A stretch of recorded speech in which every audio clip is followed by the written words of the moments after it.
Политизирањето на трагедијата во која животот го загуби младата Фросина Кулакова покажува дека СДСМ се плаши од реформи во правосудството и од одговорност за можните криминали сторени минативе 7 години, додека со ДУИ ја делеа власта. Според познавачите, состојбите и корупцијата во судството и обвинителството се причина што сега притворениот Васил Јованов до пред неколку дена, иако со пресуда да биде во поправен дом, од притвор бил пуштен на слобода. Универзитетскиот професор Самуил Малчевски заалфа вели дека целта на социјалдемократите со злоупотребата на овој случај не е само собирање на политички поени, туку и цел да не одговараат за сторените криминали.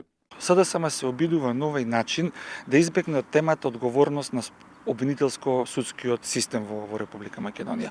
Очигледно е дека се уплашени од најавите на Мицковски дека ќе има одговорност, дека се документираат многу нелегални активности што се случувале додека они биле на власт и свесно се обидуваат да ја дефокусираат јавноста од она што сите ние со години го зборуваме, а тоа е реформа на правосудниот систем во Република Македонија. Откако Васил Јованов во шутка беше фотографиран со мобилен телефон, затворските служби веднаш реагираа и му го одземаа. Сепак СДСМ решија да го политизираат овој случај, барајќи ја вината кај министерот за внатрешни работи, иако затворите воопшто не се под ингеренција на МВР. Според Панче Тошковски, општи познавања во овој дел е најмалку што може се очекува од политичари кои 7 години управувале со институциите, а тоа е да знаат дека затворите се под надлежност на управата за извршување санкции која е орган во состав на Министерството за правда. Суштината не е во незнаењето, туку во нешто многу полошо, а тоа е намерна злоупотреба на една трагедија за собирање ефтини политички поени. Наместо да покажат минимум човечност и емпатија, тие избраа да водат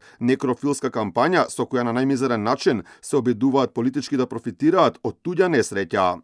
Покрај тоа што тезите им паднаа во вода во многу краток период, според Малчевски срамно една партија вакво нешто да користи со цел политички бенефит. Според мене нечовечки е на ваква трагедија да се обидува да се става во некаков политички контекст, поготово што ние гледаме дека СДСМ упорно ги промашува тезите. Се што кажува во јавност за неколку сати или неколку минути им се побива. СДСМ не е политичка партија од вчера, таму нема политичари кои што вчера се појавиле на македонската политичка сцена. Секој што малку подолго се бави со политика знае дека задворите се под надлежност на управата за санкции која што е директно под Министерство за правда. Претходно од семејството на трагично загинатата Фросина Кулакова побараа од сите политички субјекти овој случај да не се политизира, барање кое сепак не беше послушано од опозицијската СДСМ.